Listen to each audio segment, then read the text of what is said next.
because they lost 6 starters on the defensive side of things. They just released Darius Slay. So what they're doing is kind of interesting because everybody sees them lose 6 starters and you're like, shit, this Eagles team, they're going to suck next year, all this talk.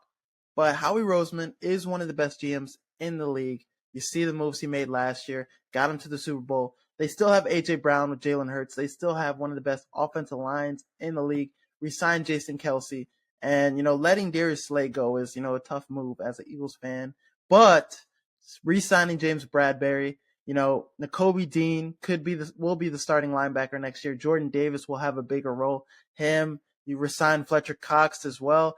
Brandon Graham. You still have Josh Sweat. The defensive line is still going to be really talented. And, with 2 picks in the first round, you let Darius Slay go. You only retain Bradbury. You let Marcus Epps go to the Raiders. Your secondary gets a little less talented. But with the 10th pick in the draft via the Saints, you were able to get Christian Gonzalez, corner from Oregon, who is a talented corner. So you were able to bounce back in that position. And you're letting Miles Sanders go, letting him walk, test the market, and you sign a guy like Rashad Penny. Obviously they have a lot of trust in Kenneth Gainwell as well because he is very talented. You saw him have one of those playoff games where he ran 100 yards. So he's a talented young running back, and, he's cheaper. Looking at the backfield, it's still really talented. I think if they can re-sign the guard Samalu, if they can bring him back, then they're just back where they were last year with offensive line terms in terms of talent at that group. So the draft is going to be deep at the running back position. You can get a guy like Chase Brown, Muhammad Ibrahim. So you can get a lot of talented running backs in this draft. So I think what Howie Roseman is doing is planning more towards the future, getting younger and stuff. So I don't blame him.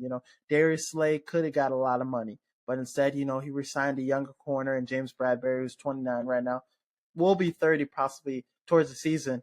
And I think the biggest thing they need to do, the Eagles, in terms for them to have the same success as last year, is re-sign Cj Gardner Johnson. If they don't do that, none of the moves they make sense if you don't re-sign that guy who's in the prime of his career.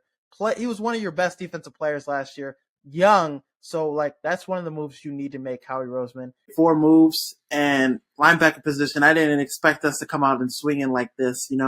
Tremaine Emmons from Buffalo, great linebacker, one of the best linebackers in the league. And so is TJ Edwards, 2 great linebackers.